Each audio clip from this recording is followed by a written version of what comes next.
Dans le cadre de l'exposition Soldats de plomb modèle réduit, l'autre richesse réside dans les musées et grands collectionneurs qui nous ont prêté des pièces. Le musée de Tulette, installé à proximité de Bolène avec une équipe sous la houlette de Paul Sibert, présente de façon permanente une superbe collection dont quelques objets vous sont présentés ici. Sur place à Draguignan, les fouilles, notamment dans l'ancienne église Saint-Hermentaire, ont permis de sortir cette petite pièce remarquable, puisqu'il ne s'agit pas d'un soldat de plomb, mais d'un dieu Mercure, 1er ou 2e siècle après Jésus-Christ. Le musée de la Légion étrangère à Aubagne nous a prêté cet ensemble, une création de soldats d'Europe et d'ailleurs,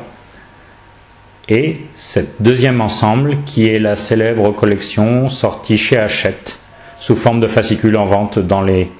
chez les buralistes.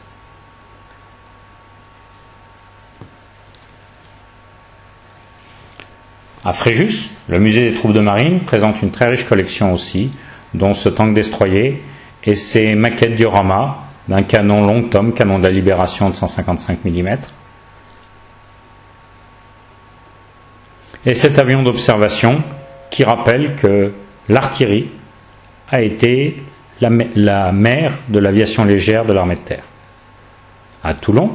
exactement à La Seyne-sur-Mer à côté de Toulon, le musée Balaguier nous a prêté ses modèles marins de grande taille ou de petites tables et originaux comme ceux présentés dans ces bouteilles,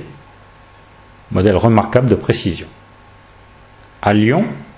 au quartier Général Frère, le musée d'histoire militaire regroupe une très belle collection présentée au sein du Cercle Metz, donc accessible et visible à tous.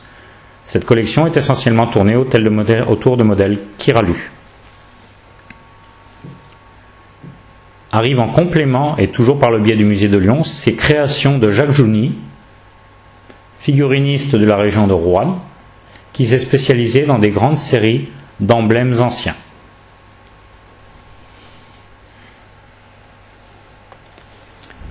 À Novion-Porcien, à côté de Charleville-Mézières, le musée de la guerre et de la paix a été créé autour de la collection des frères Humet et regroupe des pièces d'une valeur remarquable.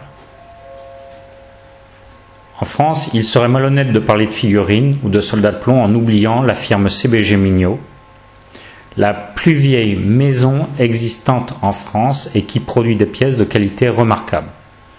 Elle a été rachetée après une période difficile par Édouard Pemzec, lui-même grand collectionneur, qui nous a prêté ces pièces remarquables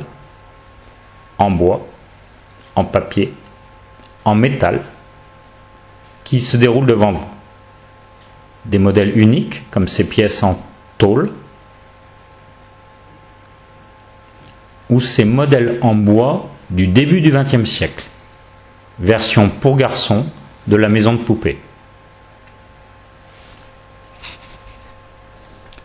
Jean-Loup Escoda est à la fois un collectionneur et un créateur, et son passé dans les troupes alpines et sa passion pour les figurines